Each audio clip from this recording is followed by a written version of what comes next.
Hello friends, তোমাদের সাথে চলে এসেছি ভেক্টর একটা ম্যাথ নিয়ে। এই ম্যাথটা হলো ডট গুণফলের ম্যাথ।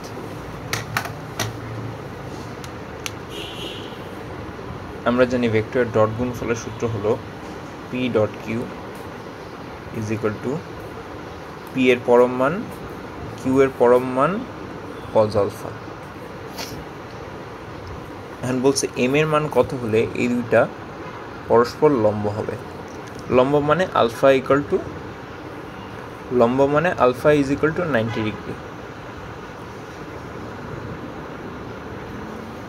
এখন এখানে যদি মান বসাই তাহলে এটা থাকবে পি এর মান ইন্টু কিউ এর মান,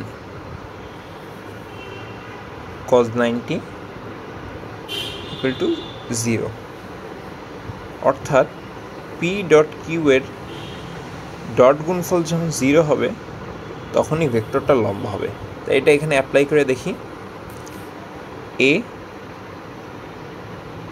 ডট বি, ডট গুণফলের নিয়ম হলো আই এর সহগ এটার আই এর সাথে, জে এর সহগ জে এর সাথে, কে এর সহগ কে এর সাথে গুণ হবে।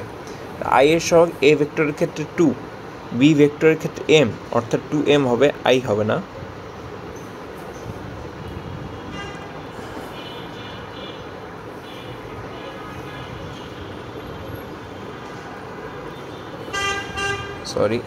সেকেন্ড ক্ষেত্রে জে এর সহগ 2, বি ভেক্টরের ক্ষেত্রে জে এর সহগ 3, 2 আর 3কে যদি গুণ করি তাহলে হবে 6। কে এর ক্ষেত্রে জে এর সহগ -2, বি এর ক্ষেত্রে কে এর সহগ +4, এটার গুণফল হবে -8 ইকুয়াল টু 0। অতএব এম এর মান হবে